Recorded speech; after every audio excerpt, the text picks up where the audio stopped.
lên với nhí ớt đấy đi lên với nhí còn nên lươn cái mai với tới đồng ngó với tiệt xuân ấp ra hỏi thầy đó ấp ra hỏi thầy đây trên cô bò ngọt bán ai bò bán nè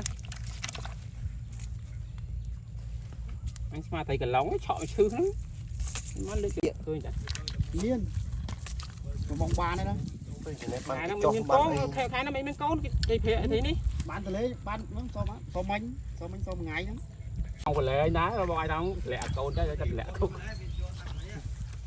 đi nhẹ cứ chọp một cái nữa câu này và khinh cấu con chứ nha đây như này khai cái này không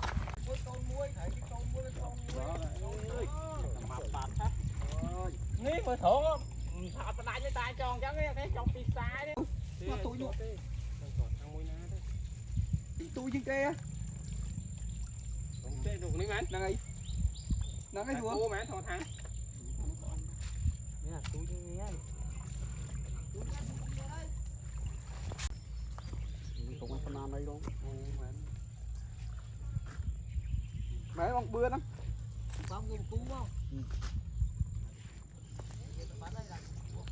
hả tục mỹ to tục ra tục lại màu vinh cả lắm thằng đi vô tay cái chua tiết môi thôi quá thấy mua mình to năng tới mình bóng nơi nâng đó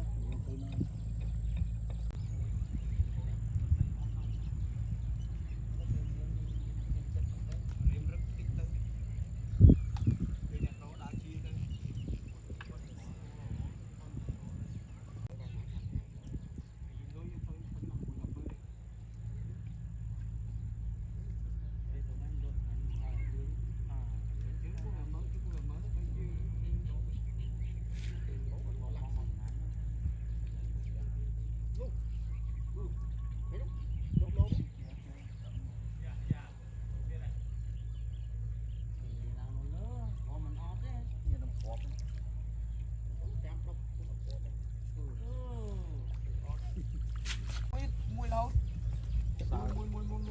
mùi lâu đấy tôi cho mười thôi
một số anh sắp đi qua rồi thôi rất là thấy qua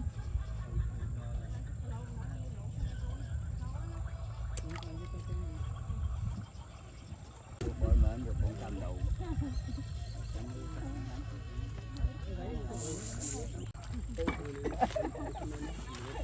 giờ tư mà chào chuyện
mình sửa đó một con bông bay phải mua lòng phượng hay phải lòng đâu anh cho chứ cho phải cho ăn bay đó bay lắm ăn phải với nhé không có tam quá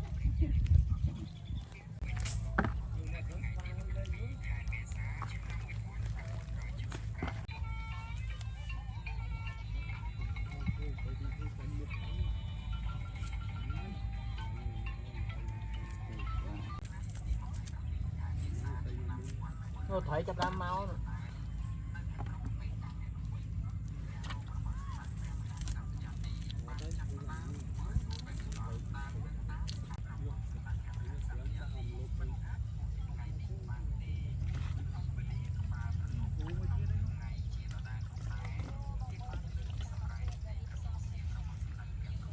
Thôi, con nó đâu nhỉ? Anh ấy mến lá đấy nhỉ? Mến lá đấy mấy? Không có mấy. Mến lá và lá đi ao dào của trong phủ. Nè máu ở đây nè, thấy máu ở đây.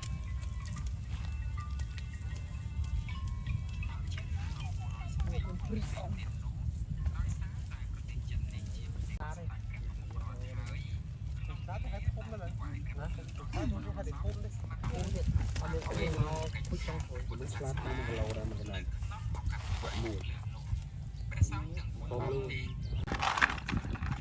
Cành chấm ấy.